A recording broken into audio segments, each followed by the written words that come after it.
Hello there. I've been out doing the last little part of my well, it's not the last little part, I've got another bits to do.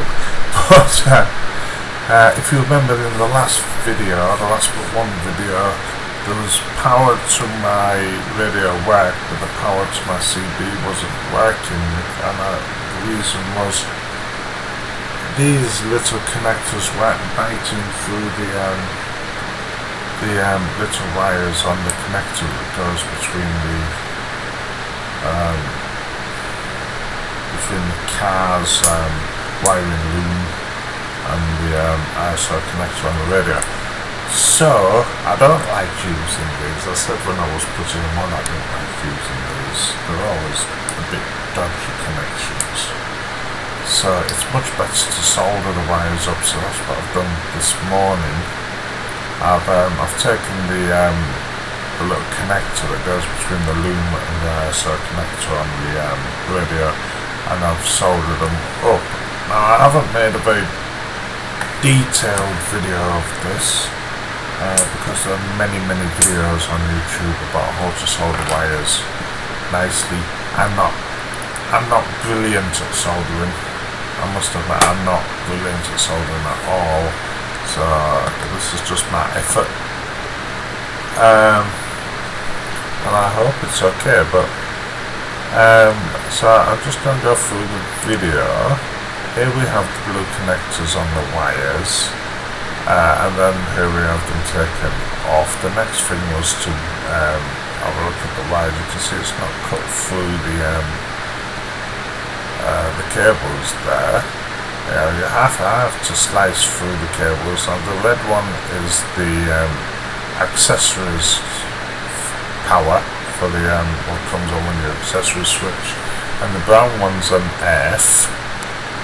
And the next job was to bare back some of the surround so that the wire was exposed. Okay, I cable tied the wires from the connector to the CB to these ones so that they would hold them in place when I was soldering, which is the next little shot, I think.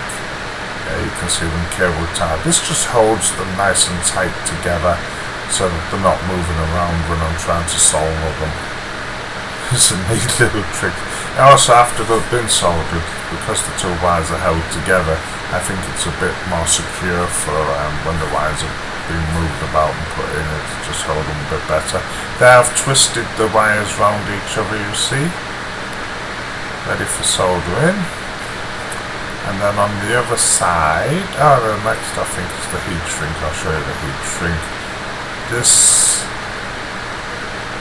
is it gonna go. Yeah, it's a couple of quid for about a meter's length. You have to get the right thickness, and if you're a bad solderer than me, you need a wider one than if you're a really good solderer. But it shrinks down to about half the size, so you've got to think about what size cables you're using and how much solder you're going to be using and all like that. So I cut a couple of pieces and slid them onto the wires. And then the other end I bend over in 90 degrees on both sides so that I could sort of connect them together, fold them together and sort of loop them back so that they're all holding each other, like that, you see. And the next job was to put some solder over the, onto the cables. And when you're doing this, if you watch some videos about soldering wires together, then you see that the trick is to heat the wire so that the solder flows into the individual strands of wire in the cable. Next, so you slide the heat shrink over on both, and then apply heat. And the heat shrink shrinks down, and that's done. And that's how it is now. So I've put them into the car, and lo and behold, it all works perfectly. So the only thing I need to do, I need to make a wooden surround, because in the old din. The old din had it has a lip around the radio, sort of cover where the hole is. This done. I've got this. I don't know if this will fit yet. I haven't tried it. I don't think it will. So I think I'm going to do is I'm going to make like a wooden surround, because wood's quite easy to work with, and we all learned how to do woodwork when we were children. Most lads did that anyway. So wood's quite easy to work with, and I can paint it black, and once it's shaped and then painted black, you won't tell it's there. Just think it's part of the car, which will be good. So that's it for now.